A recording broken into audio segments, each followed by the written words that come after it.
And of course, for more analysis on the story, we're now joined live by Caleb Maupin from the International Action Centre. Caleb, thank you very much indeed for joining us now. So how much of an impact did the attack have? Is there a threat that similar attacks could cause damage to some major databases, banks or governments, for instance? Well, what we're seeing here is essentially, it comes down to the fact that the nature of the internet is largely collective. You know, there are thousands and thousands of people who maintain the internet, use the internet. It's a very, it's millions of people around the world who utilize it. However, the control of the internet, for the most part, is in the hands of a small group of people.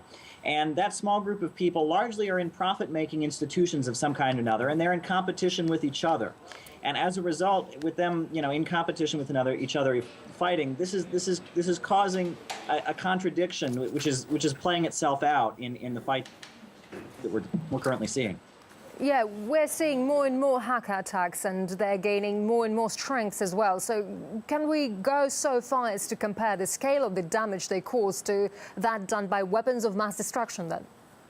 Well, information has always been utilized in warfare. I mean, the whole concept of espionage, it comes down to the battle for information. And during the fact that computer technology has made it so much easier for information to be released and be accessible, that has been a real breakthrough, and that's something that's entered into the international scene and caused a lot of contradictions.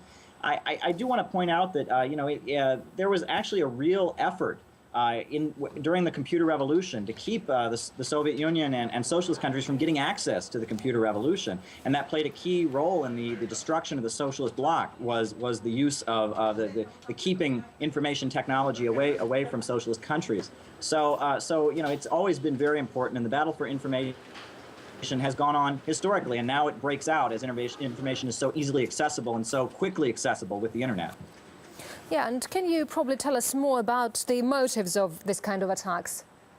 Well, like I said, this is competition between profit-making entities who are battling for their control over one section of the internet or other, and really trying to maintain dominance. And it's really it's really in great contradiction with the entire nature of the internet, which is a highly collective thing. Thousands and thousands and thousands of people are involved in maintaining, using, producing the internet. I mean, it's so collective, yet these small entities have the ability to control certain sections of it or other, and they're bringing everyone down in the process of fighting for this control amongst themselves.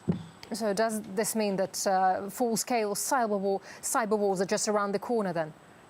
Well, I mean, already the internet has been used, in attacks against various countries, and in struggles of governments against their own populations. Recently, when Oscar Grant was killed, the day that demonstrations were going to take place in Oakland, the internet was turned off in whole areas of Oakland to make sure that the people who were going out in the streets couldn't coordinate their activism with the internet, and that phone service and things were turned off. So we see governments increasingly realizing that is a way to try and keep their hold, is to limit the ability of information to get out there. The U.S. Congress has discussed a kill switch, the ability to turn off the internet in the entire United States in certain instances. So it is very well understood that the internet is a very key thing in the struggle, not just between countries, but also the struggle between classes, between the working class majority, the people who sell their labor, and the small group of people that own the banks, factories, and industries, and for a great deal control a large percent of the internet.